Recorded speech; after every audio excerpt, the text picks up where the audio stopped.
cómo nos afecta positivamente la gratitud, por qué para algunas personas la gratitud es tan difícil y qué podemos hacer para incrementarla. ¿Por qué es tan difícil para algunos experimentar gratitud, vivir en gratitud? La gratitud es una sensación, por supuesto, de agradecimiento, valga la redundancia, pero bueno, es una sensación de agradecimiento y alegría en respuesta a recibir algo, a recibir un regalo que puede ser tangible o intangible, puede ser algo concreto y objetivo o no, puede ser algo que evoca bienestar. Y creo que un componente fundamental de la gratitud es que también evoca una percepción de belleza. Algo interesante de la gratitud es que nos mueve hacia actividades prosociales y también por eso me gusta tanto que en la gratitud nos orientamos más hacia el otro, hacia el bien, hacia la bondad. Desde luego hacia la generosidad también. Nos mueve a tener un mejor contacto con los otros y promueve el que nos llevemos mejor con las personas que nos rodean. Es muy curioso cómo la gratitud se ha demostrado que mejora no solamente nuestro estado de ánimo, sino nuestra salud en general. Las personas agradecidas o las personas que tienen una práctica, una actitud y una intención grata, no solamente se la pasan mejor en la vida, son menos sensibles a la negatividad, son menos pesimistas, se amargan menos y sin lugar a dudas esto tiene repercusiones a nivel físico, a nivel químico, a nivel hormonal. La gratitud es más semejante a la alegría en cuanto a que tiene un efecto de apertura. Nuestra manera de actuar no solamente es más agradable, sino que además está más dispuesto al vínculo, al descubrimiento, al trato. En experimentos se ha revisado que los niños más jóvenes de 6 años expresan o prácticamente nunca expresan gratitud frente a algo que reciben de un adulto. Se les da un dulce, se les da un premio y lo reciben y sonríen y les da gusto. Pero la expresión gracias no es tan frecuente en los niños menores de 6 años. No quiere decir que no aparezca, No estamos diciendo que todos los niños menores de 6 años no dan las gracias, pero parece ser que hay una frecuencia menor. Y sin embargo, el 80% de los niños de 10 años dan las gracias con muchísima más facilidad. ¿Qué es lo que pasa específicamente de los 7 años a los 10? ¿No? De los más bien 6 hacia los 7, hacia los 10. No lo tenemos claro, pero al parecer tiene que ver con el reconocimiento de la bondad alrededor, con el reconocimiento de la existencia de que hay una presencia que te da y no necesariamente porque sea su obligación.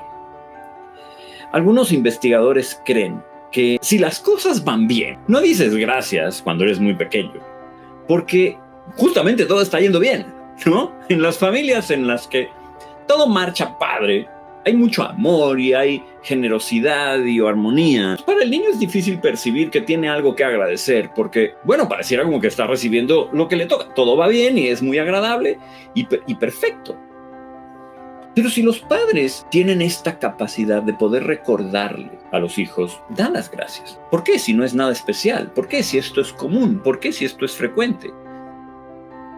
O sea, toda la evidencia parece indicar que incluso en un entorno en el que todo va bien, es importante el mensaje de lo verdaderamente hijo, hija, esto es especial, es valioso, es algo que debería llamarte la atención, es algo que debería despertar tu sensación de, más allá de estar a gusto, reconocimiento. Y lo más importante de todo, el meollo del asunto es este: hijo, hija, esto debería despertar la sensación, el reconocimiento de que hay bondad a tu alrededor. Cuando la evidencia parece indicar el niño es capaz de percibir la bondad a su alrededor. La gratitud surge de forma muchísimo más espontánea. Cuando un niño no percibe la bondad a su alrededor, por diferentes factores, porque se siente amenazado, porque se siente agredido, porque se siente lastimado, tiene miedo, porque está enojado, porque tiene ansiedad, tiene rabia, porque tiene envidia, porque verdaderamente no se percata de que la vida es un privilegio por sí misma, incluso en la carencia, porque no hay una lógica ética a su alrededor que le recuerde: vale la pena percibir y valorar tu entorno. Entonces ocurre algo muy desafortunado, y es que el niño deja de percibir el mundo como un lugar bueno y puede empezar a percibirlo, o una de dos, como un lugar amenazante o simplemente como un proveedor. Si lo percibe como un lugar amenazante, le va a tener miedo o rabia. Va a sentir que las cosas son injustas o que lo que recibe es apenas lo que debería estar recibiendo. Y peor aún, si lo percibe como meramente un proveedor, como una fábrica que provee satisfactores, que provee y ya. Mucho más en el tenor de lo físico y del placer nada más, de la experiencia física de recibir y de experimentar placer. Es mucho más probable que el niño termina percibiendo al mundo como algo que le debe a él. Y entonces resulta que el que está en deuda es el mundo y no tú. Entonces la gratitud vale sombrilla. De pronto empieza a generarse una mente mucho más egoísta, egocéntrica e individualista. Como les decía, la gratitud es prosocial, ¿no? Entonces es importante la educación de la gratitud. Yo creo que es importante la educación de la gratitud, pero no de la culpa o de la manipulación. Porque cuando yo hablo de deuda, hay algo que quiero dejar totalmente claro aquí. Y es que por deuda, yo no me refiero a que una persona esté obligada a sentirse menos, poca cosa, miserable. De ninguna manera. Todo lo que estamos buscando aquí es una conexión. Hay una condición importante para la gratitud y es la apertura, ¿eh? La receptividad. Un individuo poco receptivo, un individuo poco consciente de su entorno, un individuo poco conectado con su entorno, va a costarle un poco más de trabajo dar las gracias, ¿no? En el pensamiento psicoanalítico pensamos que la gratitud tiene una característica estabilizadora. Básicamente, la gratitud es un equilibrador. Cuando un niño aprende a ser grato, triunfa el amor, triunfan las energías tendientes hacia la vida, se impone la vida sobre la muerte, se impone el amor sobre el odio, se impone la constructividad sobre la destructividad. Cuando un niño aprende a agradecer porque empieza a percibir que el mundo es un lugar fértil, que da y sobre todo bondadoso, entonces ocurre un fenómeno interno, un fenómeno mental básico, que es que se impone la bondad. No solamente afuera, sino adentro. Se impone aquí en el corazón, en la mente, se impone la bondad. Y eso genera una suerte de equilibrio. No quiere decir que se acaba por completo la energía destructiva. Todos a veces pasamos por malos momentos. A veces destaca la energía de Tánatos, pero en general, si hemos logrado desde muy pequeños desarrollar gratitud, esta fuerza, esta manera en la que el amor vence, genera una dinámica interna, un vaivén, en donde Eros y Tánatos pueden tener una conversación agradable, en donde Eros y Tánatos pueden reconocerse, verse, entenderse. Y esto es muy bonito porque desde una perspectiva de creatividad y vida, un individuo que ha aprendido a agradecer quiere ser partícipe del mundo. En la gratitud hay una percepción de generosidad. Generosidad que estimula la gratitud. Y gratitud que a su vez impulsa al individuo a tratar también de ser generoso. Dice aquí el pensamiento psicoanalítico que desde la perspectiva, desde el lado del yo, la persona puede entrar en paz con uno mismo y con el mundo. Como les decía, desde la apreciación de que existe la bondad en la gente, en las instituciones sociales, en la cultura y en la realidad externa a todo lo largo y ancho, ¿no?